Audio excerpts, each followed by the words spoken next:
Why was she awake before the alarm even went off? The call came at 3:17 a.m., slicing through the dark like a blade. One ring. Two. And then her hand was on the phone. Captain Santos. The voice on the other end wasn't one for pleasantries. Luxury yacht. Capsized in international waters. You're the closest bird we've got. Maria was on her feet before the line even went dead. Bare feet hitting the cold floor. Mind already racing ahead of her body. She knew what that meant. People in the water lives on a clock, and in seas like these, the clock ran fast by. The time she reached the Coast Guard station, harsh fluorescent lights burned her eyes. She was still pulling on her flight suit, boots half-zipped, adrenaline flooding her system in that old, familiar way. 23 years of service in her body still reacted to emergency calls, like a horse hearing the starting bell. Chief Petty Officer Rodriguez met her in the hallway, matching her pace toward the hangar. It's bad out there, Maria. 47 souls aboard, full wedding party, including kids, wedding party. The words hit harder than she wanted to. Admit, adults could fight. Kids. Kids ran out of time first. How many? She asked. 6 children confirmed. Youngest is 4. Her jaw tightened. Rodriguez handed her a tablet. Weather data glowed in ghostly blue. Wind speeds at 65 knots. Wave heights past 20 feet. And the storm wasn't done yet. In the hangar, her crew was already moving like a well-oiled machine. Jake Morrison, her flight mechanic, was checking the rescue basket with the focus of a man who knew the stakes. Aviation survival tech Lisa Chun, rescue swimmer, had her dry suit zipped, hypothermia kits packed. Lisa caught her eye. If they've been in the water an hour. In this temp, we're losing people. Maria didn't answer. She didn't need to. She'd already done the math. North Atlantic in October. 52 degrees. After 30 minutes, hypothermia set in.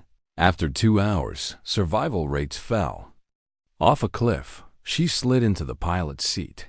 Lieutenant Commander David Park, her co-pilot, dropped into the seat beside her. His voice was calm, but she could hear the strain under it. 90 minutes on station, best case. Less if we fight the weather the whole way. The radio crackled. Rescue 652. Be advised, vessel was hosting the wedding of Jonathan Marson's daughter. Guest list includes multiple high-profile individuals. 6 children under 12 confirmed aboard. Jonathan Marson, tech billionaire. But that wasn't what made Maria pause. It was the children, because out here, names and money didn't keep. You warm. Copy that, she said. Wheels up in 2. The rotors roared to life.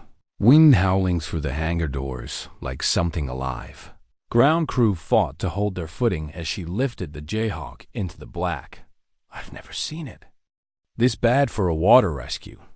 Jake's voice came over the headset. Then we'd better be at our best tonight, she replied. Rain lashed the windscreen, wipers barely keeping pace. The coastline disappeared into the storm until there was nothing but darkness, turbulence, and the roar of the sea. 47 people, 6 children, and 2 hours, maybe less, to beat the ocean. But there was something else Maria hadn't told her crew, not yet. The storm didn't just fight them, it hunted them. Every gust shoved at the helicopter like it wanted to tear it from the sky.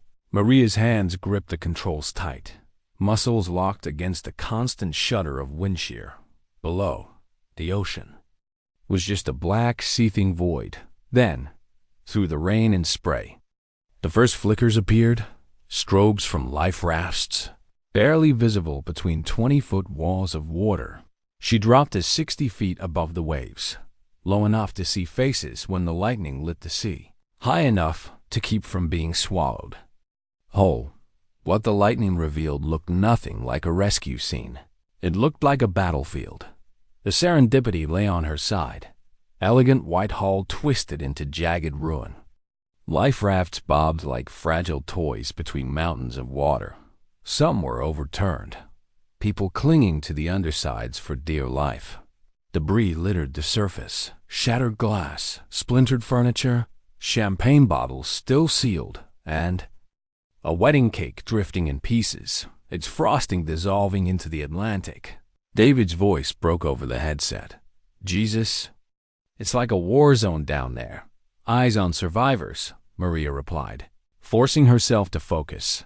The fuel gauge already read lower than she liked. Headwinds had chewed through their reserve faster than planned. Lisa leaned out of the cabin. Door.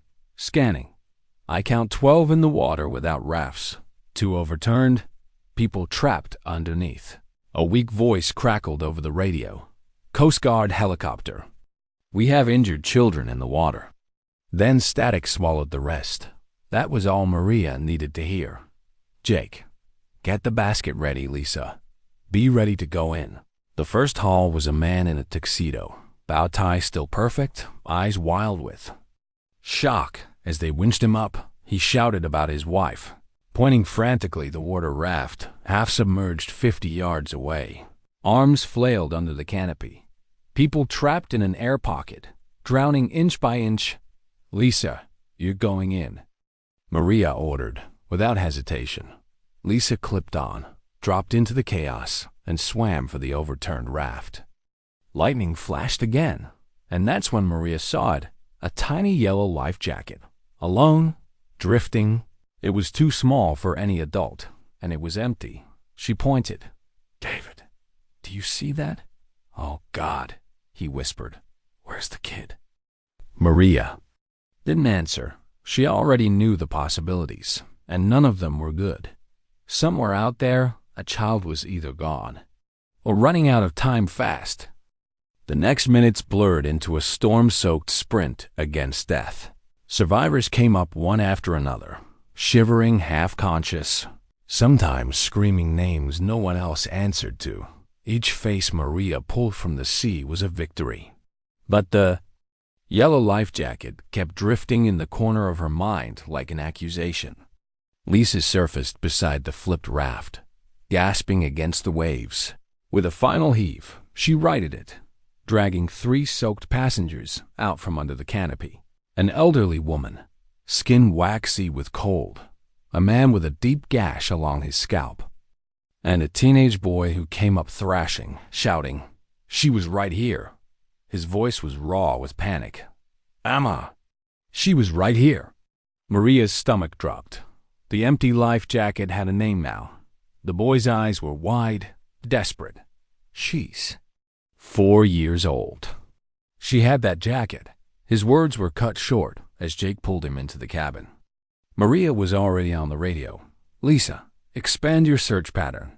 We've got a missing 4-year-old in a yellow life jacket." The next 20 minutes became a balancing act between chaos and triage. Survivors in torn formal wear. Crew members with injuries they couldn't yet treat. An elderly man begging for medication he'd lost in the water. Each one was a reminder that their fuel window was closing fast. Every time Maria glanced at the gauge, the numbers were lower than they should be. Headwinds were eating their time alive. At this rate, they'd have 45 minutes on station, maybe less. Then Lisa's voice cracked over the radio, urgent. "I've got a woman in the water, 200 yards southeast. She's got something strapped to her chest. I think it's a child." Maria didn't hesitate. "Vector me in." The Jayhawk banked hard into the wind, the whole frame shuddering as a cross-gust slammed them sideways. Through the sheets of rain, Maria spotted her, a dark figure rising and falling in the swells, holding something small against her chest. "That's gotta be Emma," the teenage boy blurted from behind them. "That woman?" She grabbed her when the boat started to go down. As they drew closer, Maria could see the truth in his voice. The woman's evening gown clung to her in shredded ribbons, her arms locked around the tiny form, even from 60 feet up. Maria could tell. She wasn't holding herself above water. She was holding the girl. Jake's voice came through. "Grim, ma'am, we're already overweight. Engines are redlining just to keep us steady. If we take on 2 more..." He didn't finish. He didn't need to. Everyone in the cabin understood what that meant. Maria's gaze stayed locked on the pair below. Waves slammed into them again and again, each one pulling them under for longer than the last. The woman would surface, sputtering, but the child's head never dipped beneath the water. The fuel gauge blinked another warning, and Maria realized she wasn't just up against the ocean anymore. She was running out of time and choices. How many times had she trained for this?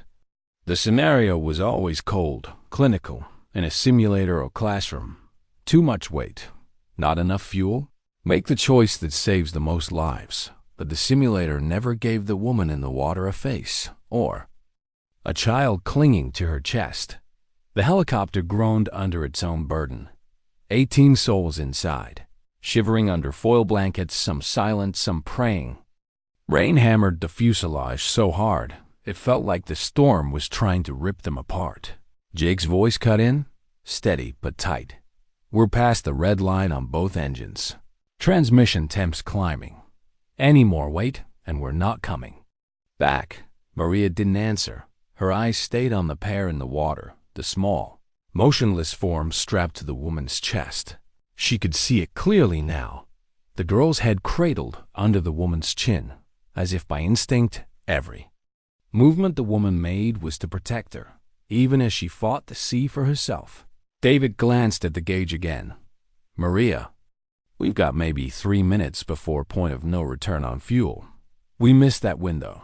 We ditch in the ocean. It was math versus morality, and she hated math tonight. Lisa's voice came through from the water, urgent and low. I'm close enough to assess. The woman's barely conscious, hypothermic, exhausted. The child's not responsive, shallow breathing. Maybe 2 minutes before they both go under. Maria closed her eyes for half a second, as if she could press the answer out of the darkness. There. The number that came back was brutal. If she took them both, the weight might doom all 20 lives aboard. If she left them, the ocean would claim them in minutes in the cabin. The teenage boy who'd been screaming for Emma pressed his forehead against the window, watching the woman's arms lock around the girl like a lifeline. That's Mrs. Rodriguez from the galley. His voice cracked. She doesn't even know Emma. She just grabbed her and jumped when the boat went down. Another survivor, an elderly man in a ruined tuxedo, spoke up from the floor. She saved my granddaughter earlier, pulled her out when she couldn't swim anymore. His voice was hoarse. You can't leave her. And just like that, Maria felt the math tilt under her feet, because now it wasn't numbers anymore. It was people telling her what that woman had. Already done before Maria even got here, she toggled her mic. Jake, can we dump anything else? Negative. Everything non-essential's already in the ocean. David, worst-case fuel calcs. He didn't even hesitate. If we take on 2 more and fight these headwinds back, we run out about 8 miles from shore. 8 miles, Maria, overloaded. In this weather? We ditch, no survivors. 8 miles, she pictured it. Cold black water. No landmarks. Rotor blades slowing. The dead drop into chaos. Her eyes went back to the woman below. And then she saw it. A subtle shift in the way the woman was floating. She wasn't trying to get herself into a better position for rescue. She was orienting Emma so that if she went under, the girl would float free, even dying. She was thinking about the child's odds. Not her own. Maria's got twisted. She'd flown too many missions where the sea took people who deserved better. Was she about to add 2 more to that list? She hit the radio again. Jake, what if we just take the child? The silence was instant, heavy. Everyone understood what that meant, and no one wanted to be the one to say it aloud. Lisa finally broke it. Mom? She won't let go. Says she promised the parents she'd keep the girl safe. She's not handing her over without coming with her. Another wave crashed over them, sending the woman and Emma completely under. For a heartbeat, Maria thought they were gone. But then the woman broke the surface again, sputtering. Still holding the girl exactly the same way, the Jayhawk shut it hard. A new vibration running through the frame. Jake's voice came back tight. Transmission screaming. Ma'am, She's tearing herself apart just trying to hold position. Maria looked down at her panel. Every gauge in the cockpit was either yellow or red. Numbers flashing warnings she'd never ignored before. This wasn't just risky now. It was outright suicidal. But some part of her, deeper than the training, deeper than the math, refused to accept that the right answer was to fly away. Her decision came so fast she didn't remember deciding. Jake, prep the basket for a double rescue. David turned to her sharply. Maria, if we do this, she cut in. We might not make it home. If we don't, they definitely won't. Jake's voice came back, reluctant but firm. Roger that, basket ready. Maria shifted her own weight forward, trimming the nose of the aircraft to compensate before the extra load even came aboard. The rotors thundered overhead, fighting the wind, the bird trembling like it wanted to come apart in midair. Lisa, one trip, both of them fast, in the water below. Lisa moved like a woman with no margin left to spend. She reached them, prying the woman's arms just enough to position both into the rescue basket. Even semi-conscious, the woman's hands went straight back to Emma's head, shielding it. Coming up! Lisa shouted. The winch screamed as Jake hauled them in, the added weight tilting the Jayhawk hard to port. Maria fought it, every muscle in her arms burning. Warning alarms erupted across the panel. Engine overheat. Transmission temperature critical. Fuel pressure dropping. David's voice was a low growl. We're losing engine 2. The basket reached the cabin door, and Jake, with help from 2 of the stronger survivors, dragged them inside. The instant their weight hit the cabin floor, the aircraft dropped. A full 10 feet before Maria could bring it back. We're too heavy, Jake called out. She's sluggish. Can't climb. Maria didn't answer, because in that moment, something about the woman caught her eye. Even collapsed on the floor, lips blue from hypothermia. Her first words were not relief. They were panic. Save him first, she gasped. Save my grandson first. Maria blinked. Grandson? The woman's evening gown, the expensive necklace at her throat, the small tuxedo on Emma. They didn't belong to crew, they belonged to money. And suddenly the name clicked. The engraved watch on the boy's wrist. James Morrison 4. This wasn't Emma. This wasn't Mrs. Rodriguez from the galley. This was the Morrison family heir. And the woman, if she was telling the truth, was his grandmother. But before Maria could process what that meant, the Jayhawk's nose dipped again, engine screaming, and the horizon tilted dangerously toward the Black Sea. Engine 2's gone, David barked. One's running on fumes, Maria. We've got 2 minutes before gravity does the rest for us. 2 minutes to figure out if she just saved a stranger or flown them all into a death spiral for nothing. The woman was shaking so hard, Maria thought she might already be gone. Her lips were nearly white, her teeth chattering with an almost mechanical rhythm. But her eyes were locked on the child in her arms. Save him first, she said again, barely above a whisper. Maria hesitated. She had questions. Too many. Why call him her grandson? Why risk herself this way? But the Jayhawk lurched again, the nose pitching down, and her questions dissolved into the primal instinct to keep the bird in the air. David's voice was sharp. Maria, if we don't lighten the load now, No, she cut him off. Fighting the controls, Jake crawled forward from the cabin. His voice was low but urgent. We're right at the tipping point. We lose any more power. We're going in hard, and ma'am, if we ditch in these seas, we're not making it more than a couple minutes in the water. The woman's breathing hitched, and she clutched the child tighter. Don't drop him. Maria met her gaze. I'm not dropping anyone. Then the woman said something that stopped Maria cold. I'm not his grandmother. For a second, she thought she'd misheard. My name's Elena Vasquez, the woman continued, each word trembling with exhaustion, but driven by something fierce. I'm the yacht's housekeeper.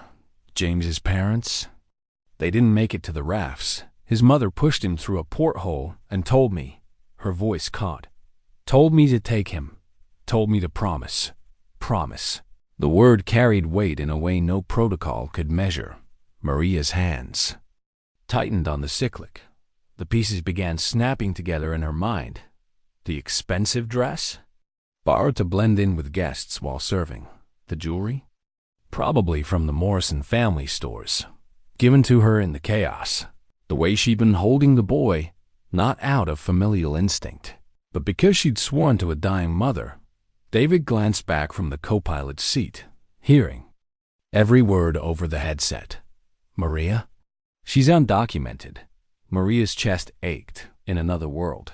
Elena could have vanished in the panic, no questions asked, no records kept, but instead, she'd strapped a child to her chest and jumped into the black water, trading her own safety for his. Elena coughed, each one rattling in her chest. I knew if I said I was crew, you'd save me second, so I lied. Her eyes found Maria's again, desperate. If you believed I was his grandmother, you'd take him first. The honesty of it hit harder than any gust outside. Before Maria could answer, a grinding metallic screech ripped through the cockpit, the kind that made pilots' blood run cold. David's voice rose, transmissions at critical. We've got maybe 90 seconds before a catastrophic failure.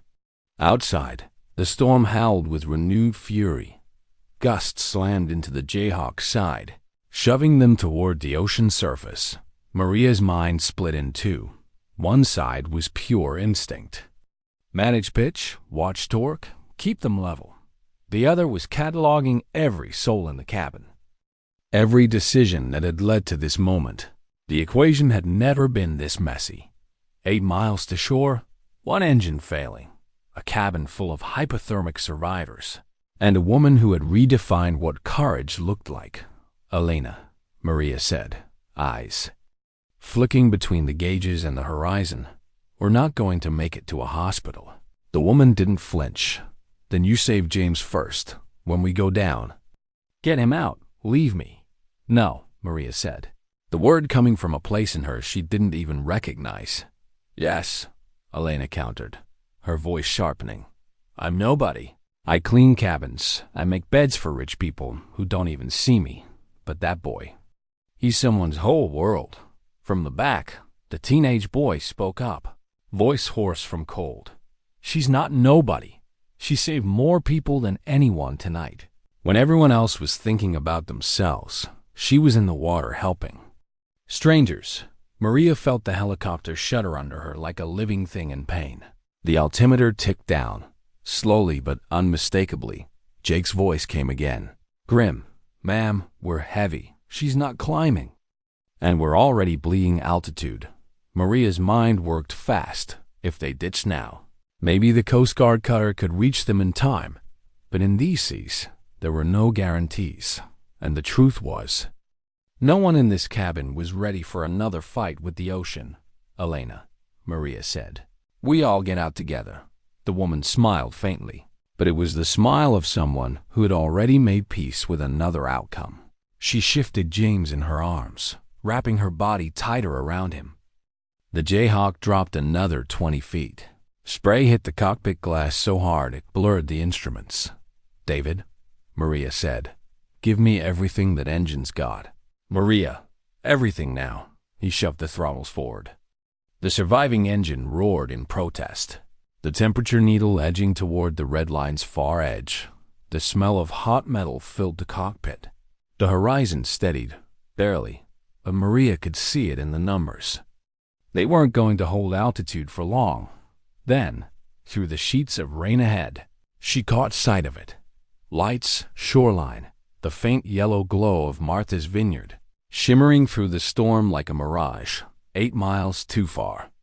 For a failing engine, too close to give up, Maria's voice was steady in the headset. Jake, secure everyone, crash positions. The cabin erupted into movement, survivors bracing, holding each other, some praying in whispers. Elena didn't move to lie down. She kept James against her chest, murmuring to him in Spanish. Words Maria couldn't hear, but could feel. 30 seconds later, the engine gave a cough that was almost human and died. The Jayhawk sagged, gravity seizing its moment. David was shouting readings. Jake was yelling over the intercom. Maria blocked it all out. She trimmed nose up, fighting the drop, willing the rotors to give her just a few more seconds of lift. The altimeter spun down 5 miles, another drop, 3 miles. The ocean rose up to meet them. "Elena," Maria said over her shoulder. "Hold on." Then the sea took them. The ocean didn't just hit them, it swallowed them. The Jayhawk didn't skip like in the training sims. It punched into the waves with a bone-jarring impact that slammed every head forward. Threw every body sideways, metal screamed, glass spiderwebbed. The cabin went instantly black. Then came the cold. Not cold like winter air. Cold like every nerve in your body being stabbed at once. Cold that reached inside your chest and squeezed your lungs until they forgot how to breathe. Water surged through the cracked windows in a living wall, slamming into Maria's chest and face before she'd even undone her harness. The smell of salt and hydraulic fluid filled her nose, her mouth. The Jayhawk rolled once, then again, and suddenly the world was upside down. The screaming started, not panic yet, not fully, but the kind of raw sound humans make when instinct tells them they're about to die. Maria's hands found the buckle by muscle memory. She unlatched, twisted, and fought the upward pull of her own buoyancy in the inverted cabin. Debris floated everywhere. Blankets, helmets, medical kits, all spinning in the violent current that was once the cabin's air. Sound off. She shouted into the chaos, but the water stole most of her voice. A reply came from somewhere ahead. Jake, coughing hard. "I've got 3 with me." "Can't find the exit?" Maria pushed forward, her gloved hands sweeping through the freezing dark until they found the emergency handle. It was jammed, twisted from the impact.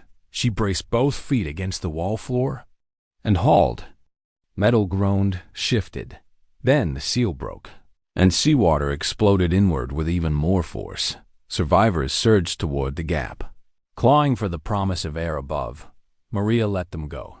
She couldn't waste a second trying to control their panic. "Elena." "James, I've got them."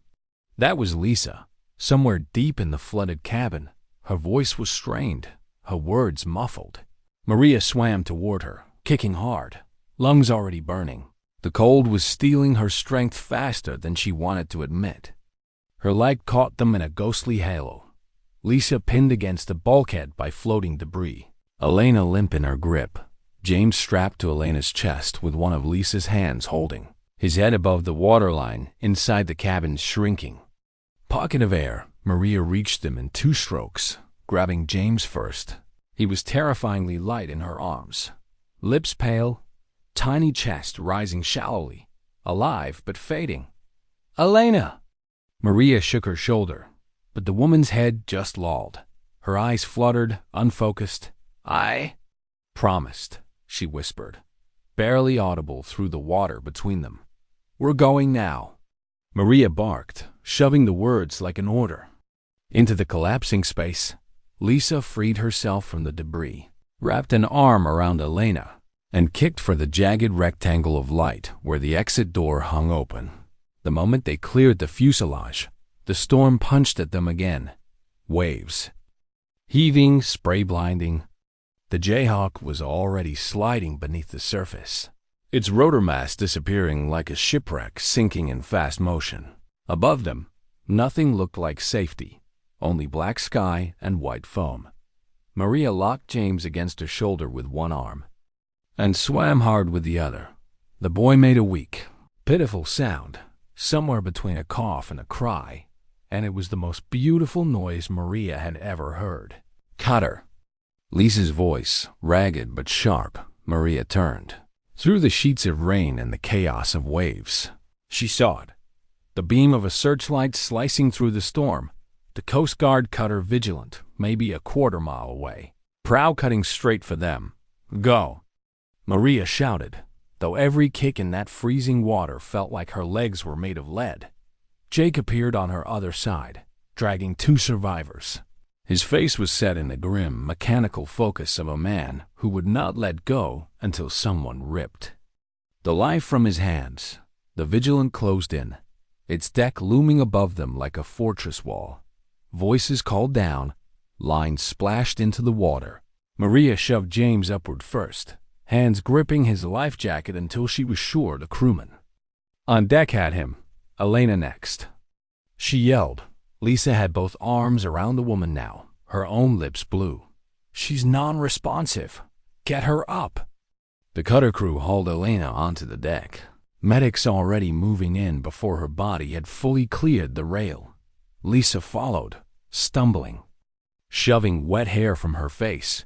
Maria climbed last, every muscle trembling from cold and exhaustion. The instant her boots hit the non-skid deck, she dropped to her knees beside James. He was wrapped in blankets now, an oxygen mask over his tiny face. His eyes fluttered open just enough to find her. Is she okay? He asked, voice thin. Maria glanced toward the medics. Elena was surrounded, airway tube, 4 lines, heated blankets piled high. The lead medic's expression was carved from stone. She saved you, Maria told him, the words steady even as her own throat tightened. She's a hero. She told me stories. James said faintly, about her little boy in Mexico. She missed him. The sentence broke something inside Maria that the storm hadn't touched. Elena had a child of her own, and tonight she might never see him again because she had chosen to keep her promise to a dying stranger. The Vigilance captain appeared beside her. We've got a trauma team standing by ashore. ETA, 15 minutes. Maria nodded. But her eyes stayed on Elena. 15 minutes. Elena just had to make it 15 more minutes. She rose unsteadily and followed as the medics rushed their patients below deck to the cutter's small medical bay. The air was warmer there, but it couldn't chase the storm's cold from her bones. She stood against the bulkhead, dripping seawater, watching them fight for Elena's life. In another corner, James was bundled tighter, Lisa sitting beside him, murmuring something gentle. He never stopped glancing toward Elena. Maria didn't speak. There was nothing to say yet. The cutter surged through the storm toward the lights of Martha's Vineyard, and Maria found herself silently bargaining with a God she wasn't sure she believed in. Let her make it to shore. Let her see him safe. Let her know her promise held.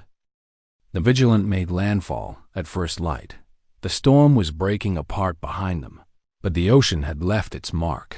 Deep, bruising waves that still slammed against the harbor wall. On the cutter's deck, Maria stood with the medics as they transferred Elena and James to waiting stretchers. The hospital team was ready. 2 bays open in the trauma ward. Blankets and heat lamps waiting. Oxygen tanks rattling on their carts. Maria walked alongside James's gurney, one hand resting lightly on the blanket over his arm. His small eyes, pale and rimmed with exhaustion, stayed locked on Elena, who was wheeled just ahead of him, tubes and wires already in place. They disappeared into the automatic doors of Martha's Vineyard Hospital, and the warmth inside was like stepping into another world. Harsh fluorescent light, the smell of antiseptic. Voices barking orders in a language of urgency that any emergency responder knew by heart. The pediatric team swept James toward a curtained bay, their voices soft but quick. Elena was rushed farther down the hall to a trauma suite where monitors flickered to life over her head. Maria stayed in the hallway, still dripping seawater onto the linoleum, watching through the glass as doctors worked over the woman who had redefined her night. Captain Santos, she turned. A nurse with a clipboard stood there. We have no identification for the woman in Trauma 2. We need a name for her chart. Maria's voice was low, but steady. Elena Vasquez. She was crew on the yacht. No legal documentation. The nurse only nodded. In hospitals, paperwork was for later. For now, life came first. Any family to contact? Maria hesitated. She remembered James's quiet words about a boy in Mexico. A son, Miguel. I don't have a number yet. The nurse scribbled the name and moved away. Maria stayed at the glass. 3 hours passed like that. Her still in. Her torn, salt-crusted flight suit, hair plastered to her face, sipping terrible coffee that had gone cold before she even tasted it. The doctors fought. Elena's heart monitors kept a ragged rhythm. And the sun inched higher over the island. When the door to the waiting room banged open, it wasn't just one person who entered. It was an arrival. A convoy of black SUVs had pulled up outside. Men in expensive suits, earpieces coiled at their collars, and at the center of it, a man Maria recognized from news stories and shipping journals. William Morrison, patriarch of the Morrison shipping empire, hair silver, suit flawless, presence filling the space like a tide. Behind him, a younger woman with eyes raw from crying clutched the arm of a man in his 40s. Family, survivors. Where's my grandson? Morrison's voice carried authority without volume. The kind of authority that could bend cities to his will. A doctor, Dr. Patterson, stepped forward. He's stable, mild hypothermia, but recovering well. He's been asking for you. Morrison's shoulders dropped half an inch. A man still on guard, but no longer holding back panic. I want to see him. There's someone you need to meet first, Patterson said, gesturing to Maria. Maria didn't stand taller. She didn't need to. The flight suit, the salt stains, the fatigue on her face spoke for her. Mr. Morrison, she began, your grandson is alive because of a woman named Elena Vasquez. He frowned. Crew? Maria nodded. When the yacht went down, your son and daughter-in-law were trapped below deck. Elena took James and jumped. She spent over an hour in the freezing Atlantic, keeping him alive. She knew she might die doing it. Morrison's brow furrowed. That was her job.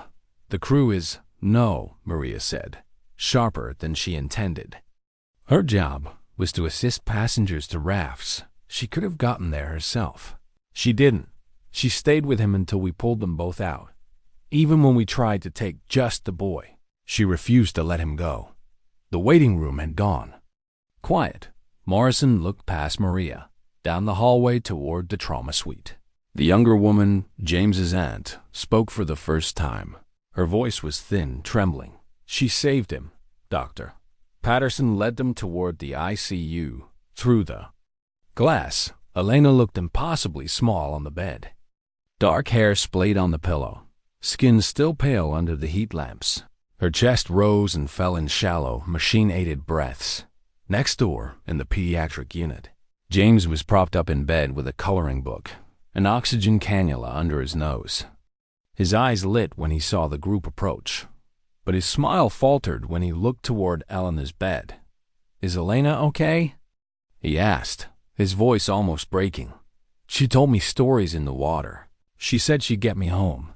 Morrison stood at the glass a long moment, staring at the woman inside. The man who controlled trade routes across continents suddenly had no words. What did you say her name was? Elena Vasquez, Maria said. She has a son in Mexico. She's been sending money home. She matters, Mr. Morrison. Something shifted in his eyes. He turned to an assistant. Get immigration services on the phone. She gets permanent residency. I want her son here safely, immediately, and bring in the best specialists. Cost is irrelevant. The aunt pressed her hand to the glass, tears spilling over. She saved the last piece of Jonathan and Sarah we have left. In the next days, the story came out in pieces. Elena had been planning to slip away during the wedding chaos, avoid the immigration sweep she'd heard was coming.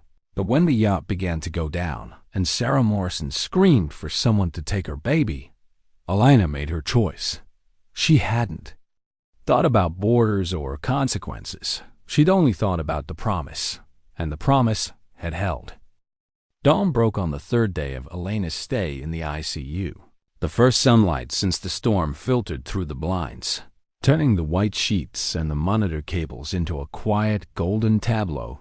Maria stood in the doorway, coffee in hand, just watching. Elena was sitting up now, pale but upright, a blanket draped over her shoulders. And beside her, curled in the armchair, was a boy, maybe 12, asleep with his head resting against her side, Miguel. When Maria had first heard Morrison's people had found him in Mexico and flown him here, she'd been skeptical. Men like William Morrison didn't often follow through on promises to people the world didn't see. But Morrison had not only delivered, he'd done it fast. The boy's passport had been expedited, his trip arranged in hours, not weeks. Elena was running a hand through Miguel's hair, her fingers gentle but certain, like she was memorizing the shape of him. When she saw Maria, her smile reached her eyes for the first time since the rescue. "Captain," she said softly. Maria stepped inside. "How are you feeling?" "Weak but alive, thanks to you." Maria shook her head. "Thanks to you. I just flew the helicopter." Elena's gaze was steady. "We saved him together." She nodded toward the garden visible through the window. "He's been out there with James all morning. They chased butterflies." Maria glanced out and saw them. James Morrison, small and still pale, but laughing, running across the grass while William Morrison watched from a bench. Miguel was right beside him, there, steps matching, as if they'd always been brothers. "Elena," Maria said quietly, "you know they're offering you more than citizenship. They want you to stay with them. James calls you Abuela Elena." A tear slid down her cheek, but she was smiling. "It's strange. I've cleaned their cabins, served their meals. For 3 years, I was invisible. Now they tell me I'm family. Because you are," Maria said. "You carried him through something no one else could. And you didn't just save him. You showed the rest of us who we're supposed to be. When it matters." Elena looked down at Miguel. "I thought about him every second in that water. I thought, if I can keep James alive, maybe someone would keep my boy alive if he ever needed it. That's the only way I could keep going." For a long moment, neither spoke. The sounds of the hospital faded. Just two women, one who had flown into the heart of the storm and one who had survived it, bound together by a night no one else could fully understand. Later that afternoon, the Morrison family came, not with lawyers and assistants this time, but with flowers and warm clothes and awkward, heartfelt gratitude. William Morrison stood beside Elena's bed and said something Maria hadn't expected from him. "I have more ships than I can count. Mine's Vasquez, more money than I can spend. But I've never had a debt like the one I owe you." He paused, his voice tightening. "If you ever need anything, you ask. You're part of this family now." Elena's reply was simple. "All I needed was for him to live. Now he will." 2 weeks later, Elena left the hospital. Miguel held her hand on one side, James on the other. Maria was there, leaning against the doorway as they walked out into the crisp autumn sunlight. She didn't follow them. This was their moment.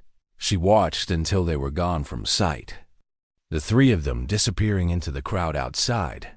That night, alone in her quarters back at the base, Maria pulled out her flight log. She wrote down the details of the mission as regulations required.